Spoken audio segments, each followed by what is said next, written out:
Marketing Summit 2025, and you're invited to attend absolutely free. If you've ever wondered how you can leverage artificial intelligence to grow and scale your business or start your entrepreneurial journey, or yes,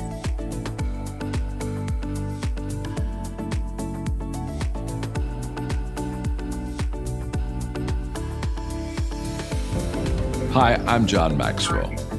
When the top companies in the world are looking for trainers, speakers, and coaches, there's one name that stands above the rest, and that's Maxwell Leadership.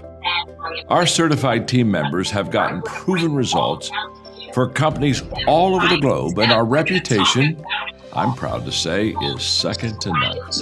Some of our members have risen to the top of their profession, including the one you're going to meet today. I proudly introduce you to my friend Bob Fabian Zinka. Welcome to the Leadership and Success Podcast with your host, Coach BZ. If you need to develop into a better leader, this podcast is for you. If you want to achieve a greater level of success, this podcast is for you. His mentor, Dr. John C. Maxwell, said it best: everything rises and falls on leadership. We hope to inspire you today and provide you with an insight that has the potential to positively impact the trajectory of your life. Welcome to the Leadership and Success Podcast.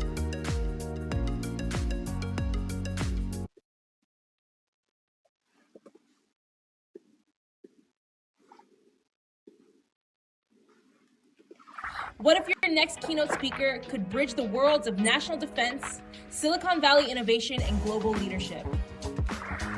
Meet Bob Fabian, BZ Zinga, award-winning keynote speaker, U.S. Navy Information Warfare Commander, and trusted executive in technology, leadership, and strategy. With over 20 years of proven leadership in the U.S. Department of Defense, the U.S. Navy, higher education, and the high-tech sector, from startups to Fortune 500 companies, BZ delivers keynote experiences that inspire, challenge, and equip leaders for real-world impact.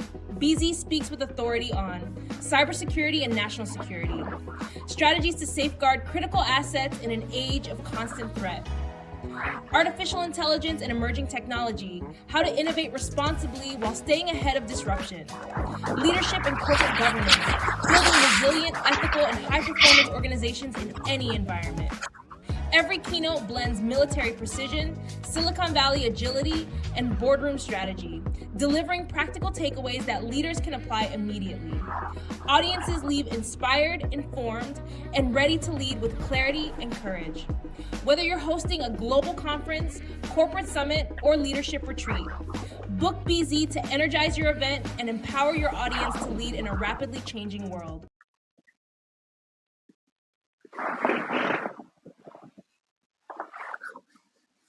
Hello everyone, this is Coach BZ. Welcome to our daily podcast. This is the Leadership and Success Podcast with Coach BZ. All right, let's get started with our moment of gratitude. This is something we do as a tradition. Every time we meet, we're going to take just a moment and we want to be grateful for one thing today. So what are you grateful for? If you would put yourself in your happy place, close your eyes, take a deep breath, and think about one thing that you are grateful for today. I think today I am grateful for my family, my wife and my 2 kids. I don't know what my life would be without them. So what are you grateful for? Type it in the comment. And today we're going to be talking about a very special subject. In about a year, right, America will be 250 years old. And I have written a series of essays about our complicated history. And today I'm going to be talking about America's Aspirational Creed, leadership lesson from the Declaration of Independence. The Declaration of Independence is such a powerful document. And I thank God that I am a U.S. citizen. So that's another thing I'm very grateful for today. But we're going to be going through some of the leadership lesson from that wonderful document. 1776, America's story is one of aspiration, right? Courage and leadership in motion. The founding fathers, they declared that all men are created equal, setting a North Star that generation have fought to fulfill. What's interesting is when they first pen those words, America had slaves. People who looked like me were not created equal at all. White women were not created equal. That was only about white men and white men who had land. And with time, though, we've been living up to the aspiration of our founding document. That's really what I would like to celebrate. So in this special episode, we will unpack how those same principles, courage, vision, unity, integrity, hope, sacrifice, and inclusion still guide great leaders in the Navy, in business, in technology, and in life today. So you're going to be learning about the Declaration of Independence, doubles as a timeless leadership manifesto. We're going to be learning about the role of courage, risk-taking, and moral conviction in driving change, how to lead teams toward inclusion, progress, and shared purpose, and why leadership is not about perfection, but continual growth and service. And I think that's really the story of America to me, continual growth and service. All right, that's what we're going to be talking about. I'm going to have my AI agent do it. It's going to be about 25 minutes or so. So if you have a question for me, please type it in the comment. And also let me know where you're coming from, what city, what state, and which country if outside of the USA. I also appreciate it if you like the event and repost it in your personal feed. And then if you can also tag someone from within your sphere of influence that might benefit from this podcast today. Here we go. Something a little different. We're taking a document most of us think we know, the Declaration of Independence, and, well, looking at it completely fresh. Right. Most people probably file it away, as history. 1776, something you maybe dust off for the 4th of July. Exactly. But the source material we're diving into today, it's this really fascinating analysis written by a Navy commander who's also a cybersecurity executive. And the argument is pretty bold. It says we should stop treating the Declaration like just a historical artifact. And start seeing it as what? Like a manual? More like a living blueprint. Something actionable, for leadership, for commitment right now. Today. Okay, let's really unpack that. There's a quote in here from Brig General Stephen L.A. Michael that seems key. He says, our founding documents, like the Declaration, were written not because of where we were, but where we aspire to be. That single idea completely reframes it, doesn't it? Right. It stops being a snapshot of 1776 reality. And becomes more like a mission statement, a destination they were aiming for, even if they weren't there yet. Precisely. And if you look at it that way, its power isn't just in what it said, but maybe even more in what it didn't yet achieve. The source calls it America's aspirational creed. Yeah, the birth certificate of freedom, sure, but maybe like a birth certificate with a promise attached, a promise that wasn't fully funded on day one. Okay, that leads us straight to the big one, the phrase, all men are created equal. I mean, in 1776, that just wasn't reality, was it? Not even close. So Dr. Martin Luther King Jr.'s framing of it as a promissory note, that feels spot on. What does that mean for a leader today? Building your whole vision on a promise, right from the start is kind of unpaid. Well, it means the work is never truly done, right? And maybe that's the heart of real leadership. If your mission is just a task list you complete, well, you finish it and move on. But if it's an aspiration, a promise, then you're always driven by that gap, the gap between the ideal you're reaching for and the reality you're currently in. And that's what we see through American history, isn't it? Generations of people, leaders in all sorts of ways, just pushing and struggling, often at great cost, to try and make that initial promise real. So let's stare right into that gap, that massive contradiction at the very beginning. We hold these truths to be self-evident, that all men are created equal. When those words hit the parchment, who are they actually talking about? Yeah, the reality was stark. We're talking almost exclusively about white men and men of property in that. So completely excluded were women, Native Americans, and of course millions of African Americans held in slavery. I mean, think about it, a Declaration of Freedom signed by men who literally owned other human beings. The irony is just staggering. So how does a document born from such exclusion become aspirational? How does it become this engine for change? It seems paradoxical. It is. But the power might lie in the sheer audacity of the statement itself. Calling equality a self-evident truth. That's such a radical, absolute moral claim. Once it's written down. It's out there. It creates a kind of moral benchmark, maybe even a liability, for the nation. Future generations couldn't easily argue against expanding equality without directly contradicting the nation's own founding creed. So the very boldness of the claim, even amidst the hypocrisy, became the leverage point. Exactly. It became the foundation for people later on to say, hey, what about us? This promise applies to us too. It fueled the demand to close that gap between the words on the page and the reality on the ground. It's like they wrote a check they couldn't cash yet, but someone kept the receipt. That's a good way to put it. And the source points to Frederick Douglass as one of the first and most powerful people to basically demand payment. Right, the 1852 speech. What to the slave is the 4th of July? Mm-hmm. That's such a critical moment for understanding this idea of aspirational leadership. Douglass stands up on the day everyone's celebrating freedom and just confronts the hypocrisy head on. He didn't pull any punches, calling the celebration a sham, pointing out the blatant contradiction of celebrating liberty while millions were enslaved. That must have been incredibly uncomfortable to hear. Deeply uncomfortable. It was a searing critique. Yeah. And that's often what leadership requires, right? Pointing out the difficult truths, the places where reality doesn't match the stated values. But here's the crucial part, the leadership lesson. He didn't just condemn and walk away. No, and that's the genius of it. He ends the speech with hope. Despite the blistering critique, he says, I do not despair of this country. I leave off where I began, with hope. So he models this idea. You hold the nation, or maybe your organization, accountable to its highest ideals, using those ideals as the standard. You don't throw the ideals out because they aren't being met. Precisely. He established this powerful tradition. Challenge the failures by appealing to the promise. Don't dismiss the promise itself. And that same approach, that same strategy really, comes roaring back in the civil rights era. Absolutely. Dr. King masterfully picked up that same thread. He wasn't demanding something entirely new. He was essentially saying, it's time to make good on the original contract. The promissory note idea again? Exactly.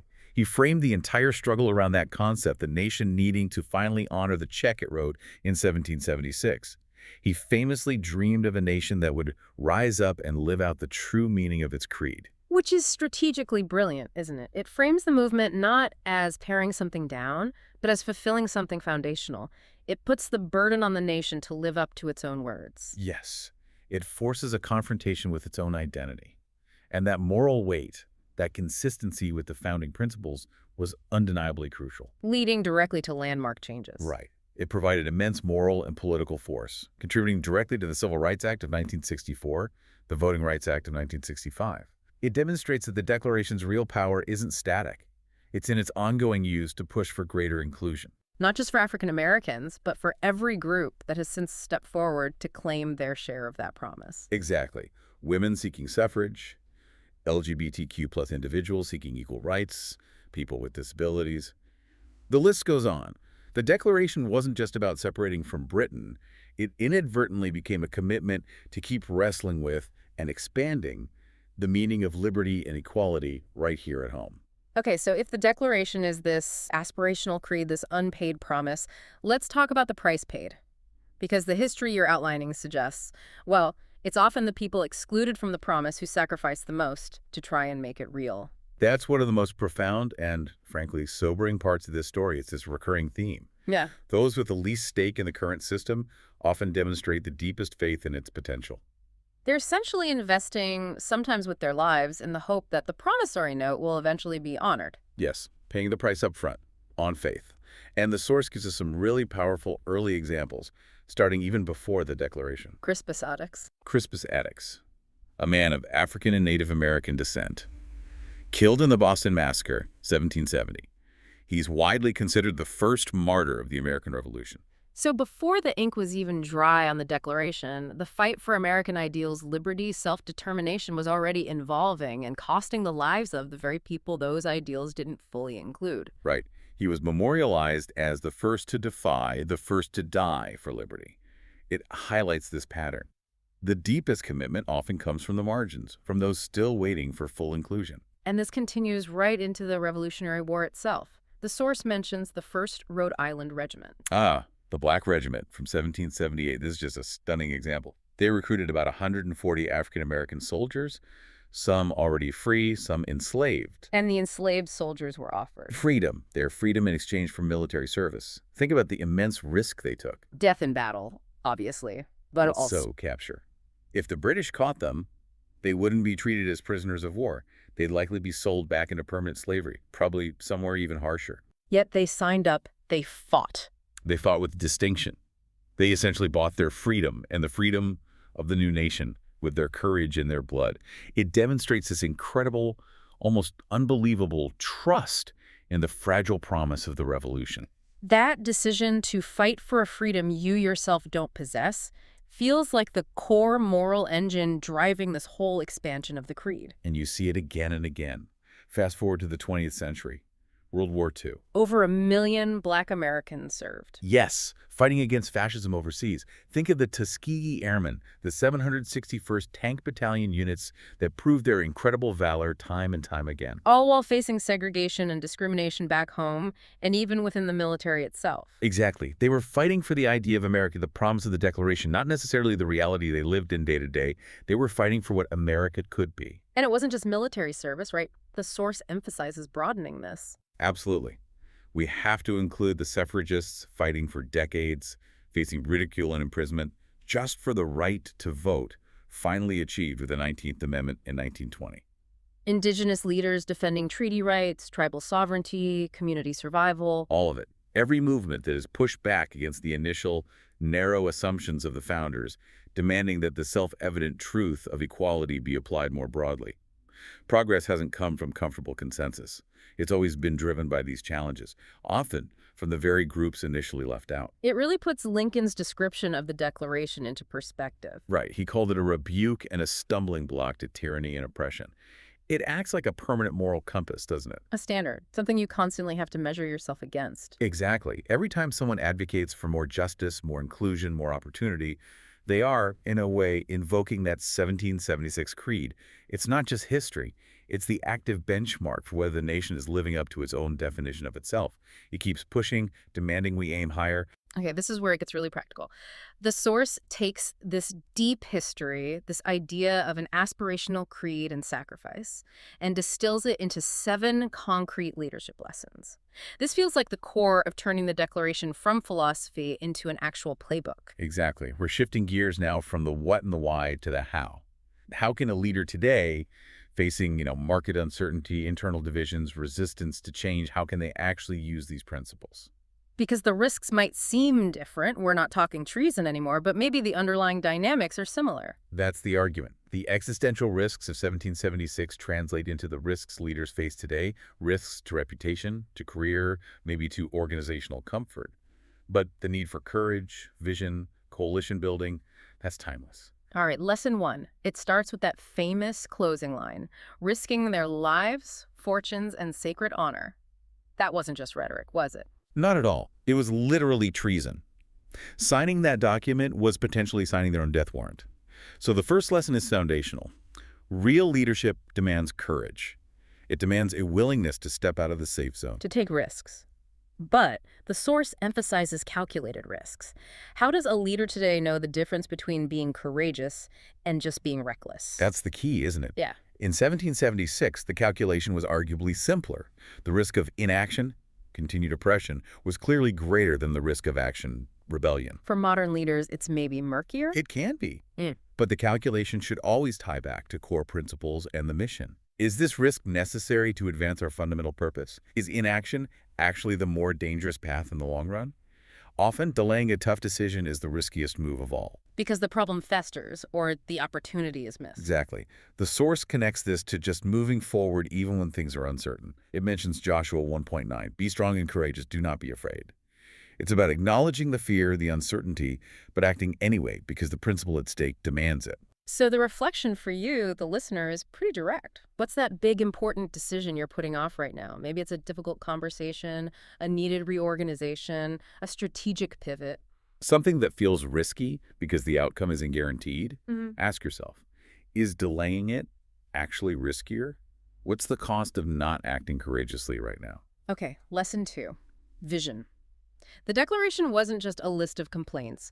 It painted a picture of the world they wanted to create based on those self-evident truths. Right. It gave them a North Star, a clear, compelling destination. And that's absolutely crucial for any leader. You have to articulate, where are we going and why does it matter? This sounds obvious, but it's amazing how many organizations or teams lack that clarity. You get these vague mission statements full of jargon. And nobody can remember, let alone feel inspired by. Compare that to the Declaration's core. Life, liberty, pursuit of happiness. Simple, powerful, memorable. That's the kind of clarity that fueled a revolution. The source mentions Habakkuk 2.2 here. Write the vision, make it plain. Yeah, make it so plain anyone can understand it instantly.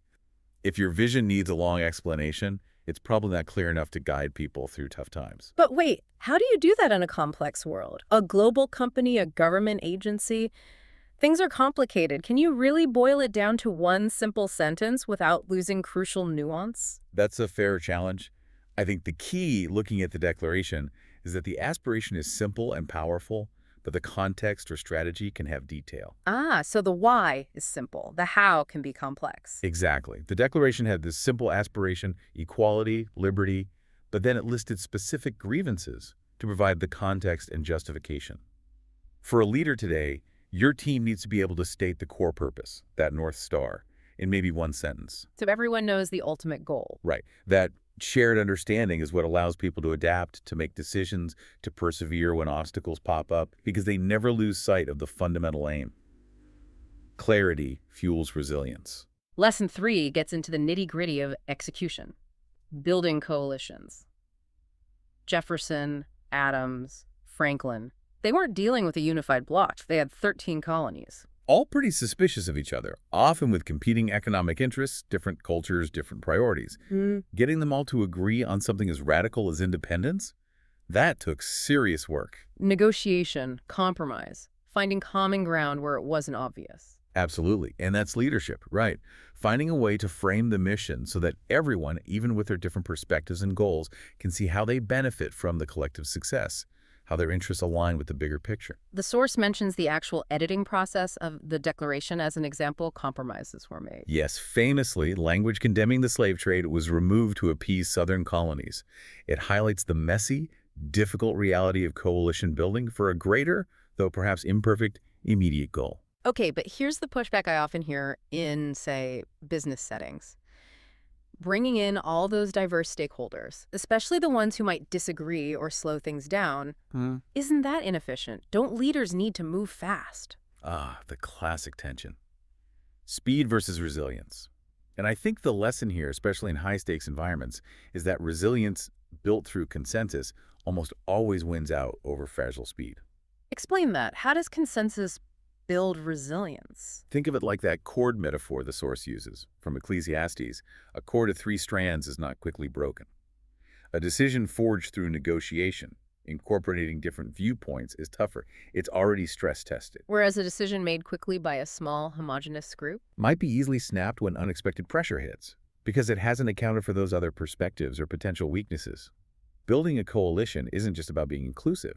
It's strategic risk management. So actively seeking out dissent isn't just tolerance, it's intelligence gathering, finding your blind spots. Precisely.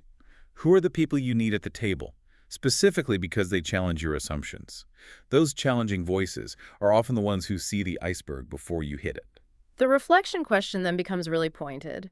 Whose critical perspective are you currently missing, maybe even avoiding, that could actually make your project or your team stronger in the long run?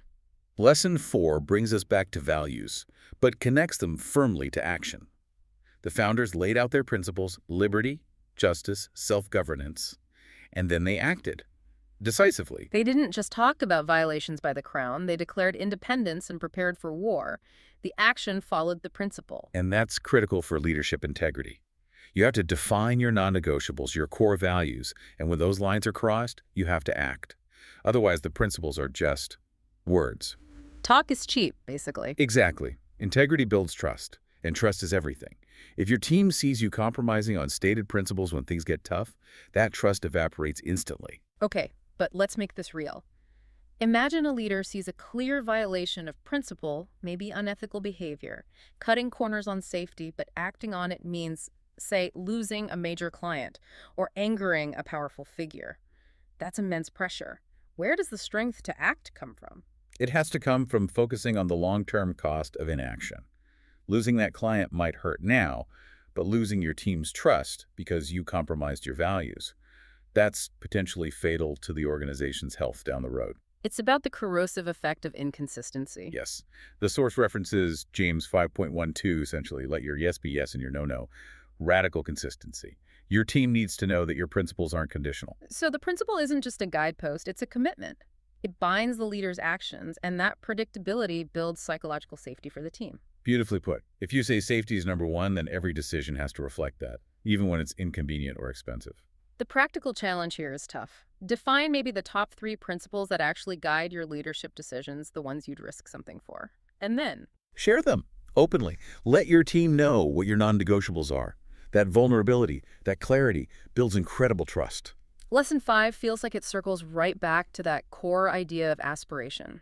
The American experiment, trying to live up to all men are created equal, has been a long, hard struggle, generations long. Absolutely. Nearly 2 centuries just to get to the major civil rights legislation. That kind of sustained effort requires incredible resilience. And the fuel for that resilience, the source argues it's hope. We saw that with Douglas and King, right? Acknowledging the grim reality, the failures, the hypocrisy. But never giving up the belief that the promise could still be fulfilled, that the nation could live up to its creed. Is hope then a leadership strategy, or is it just about managing emotions? I think it's absolutely strategic. Hope isn't blind optimism. It's not ignoring the problems. It's the deep conviction that despite the current difficulties, the mission is still worthwhile and ultimately achievable. And the leader's role is to communicate that conviction. Constantly, especially when things are tough. When a project hits delays, when funding gets cut, when morale is low, the leader has to be the keeper of the hope. If the leader gives up, the team follows. It's like you have to hold both realities in your head at once.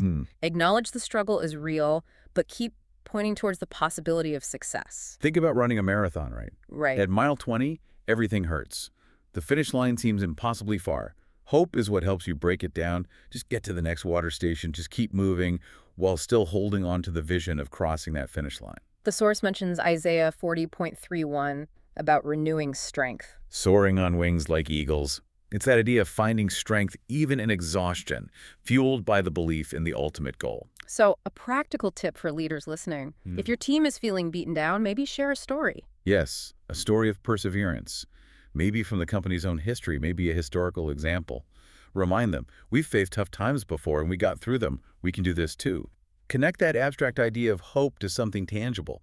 All right, lesson 6. This one feels really intense because it connects directly back to people like Crispus Attucks, the soldiers in the Black Regiment, people who made the ultimate sacrifice. It frames leadership fundamentally as service. And service, almost by definition, requires sacrifice. The source says sacrifice of reputation, comfort, or ego. Right. In 1776, the sacrifice was potentially life itself. Today, for most leaders, it's different, but the principle holds. It means putting the mission, the team, the organization's well-being ahead of your own personal gain or comfort. Okay, I need to push here a bit. The source mentions John 15.13, laying down one's life. In a modern work context, isn't there a danger that this glorifies burnout? That it suggests the best leaders are the ones who sacrifice their health, their families, their entire lives for the job? That's a really important clarification. The sacrifice shouldn't be interpreted as self-destruction or neglecting personal well-being. It's more about the sacrifice of the self-serving ego, meaning letting go of the need for personal credit, meaning taking responsibility when things go wrong, even if it wasn't solely your fault, meaning prioritizing mentoring someone on your team, even when you're busy. So it's sacrificing your comfort zone, maybe, your desire to always look good, your convenience. Exactly. It's choosing the harder right over the easier wrong, especially when the easier path benefits you personally but harms the collective. It's sacrificing your ego when you admit you were wrong or promote someone else who might be better suited for a role. So the greater good isn't necessarily some abstract ideal, but the concrete health and success of the team or the organization you're leading. That's the essence of servant leadership. And the practical challenge the source poses is immediate and personal. What comfort may be your need for control, your schedule's convenience, your desire for affirmation, can you consciously set aside this week to better serve your people or your mission? That's the daily practice of leadership sacrifice. And the final lesson, lesson 7, brings us right back to the beginning. The ongoing expansion of that aspirational creed, all men are created equal, became the lever used by suffragists, civil rights leaders, everyone fighting for broader justice. Which means the work is never finished. Inclusion isn't a box you tick, it's a continuous, active process. A journey, not a destination. Exactly. An inclusive leader is always looking for ways to expand opportunity, to bring more voices to the table, to create an environment where everyone feels they belong and can contribute fully. The moment you think you've achieved inclusion is probably the moment you start sliding backward. The source references Galatians 3.28, this idea of fundamental unity beyond distinctions. How do leaders move inclusion from feeling like a compliance task, something HR handles, to being seen as a core driver of excellence? By focusing on the results. Diverse teams where different perspectives are genuinely welcomed and debated consistently make better decisions. They identify risks homogenous groups miss, they innovate more effectively. So inclusion isn't just the right thing to do, it's the smart thing to do for performance. Absolutely. A leader committed to this actively scans their team, their meetings, their processes, and asks, whose voice isn't being heard? Who's being marginalized, maybe unintentionally? Where are our blind spots because certain perspectives are missing? It's a proactive search, not just waiting for problems to surface. Yes. If you're not actively working to counter historical patterns of exclusion and amplify marginalized voices, you are, by default, allowing those patterns to continue. So the final practical step is small but continuous. Take one concrete action this week. Maybe it's deliberately calling on the quiet person in a meeting. Maybe it's restructuring a process to be more accessible. Maybe it's seeking feedback specifically from someone whose background differs from yours.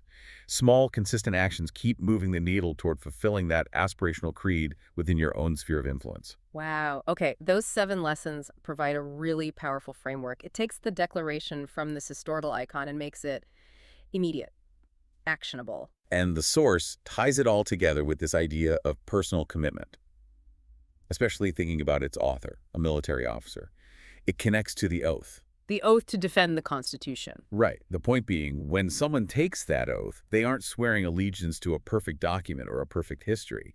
They're committing themselves to the aspirational vision that the Constitution, built on the Declaration's foundation, represents. So the oath itself is a commitment to that ongoing, unfinished work of fulfilling the promise. Exactly. It's a personal pledge to the future, not just a nod to the past. C.D.R. Zinga, the author, puts it very personally. He talks about his hope being renewed, about America rising up to live out the true meaning of its aspirational creed. That really captures the essence of stewardship, doesn't it? It's this deep sense of responsibility to leave things better than you found them. To ensure future generations inherit something more just, more free. Yes. In America, or maybe an organization, or even just a team that is safer, freer, more just, and prosperous for all its people, regardless of race, gender, or national origin, as the author puts it.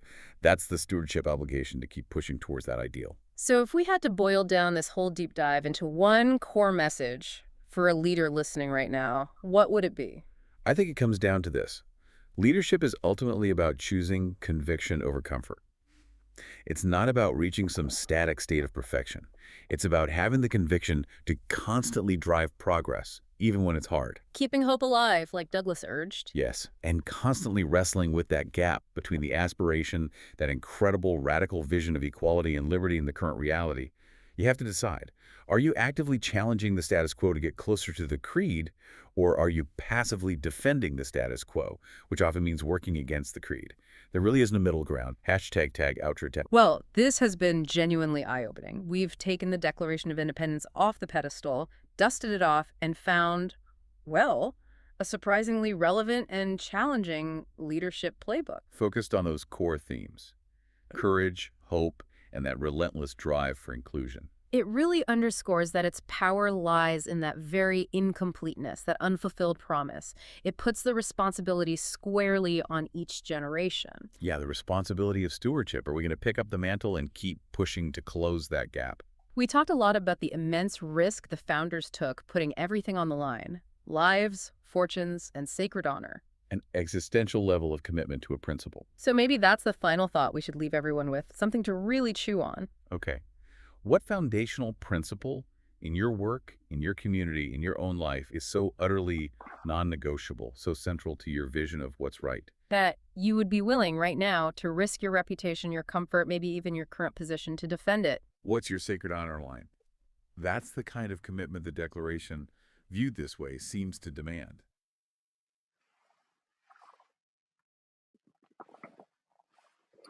All right, thank you so much for watching. This is Commander Zinga. I'm about to speak to you for just a moment before we end the show today. So, began celebrating America's 250th birthday, July 4th, 2026. So in less than a year now, we will do that. So I think it's important to kind of go back, look at our history, and be honest with ourselves, right?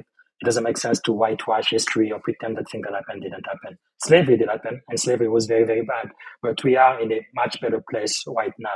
I think we are still aspiring to live out the full meaning of our Constitution and our founding document, like the Declaration of Independence. So I think really my message today is to let everybody know that if you are going to lead, you do have to have some core values. You have to lead by conviction, right?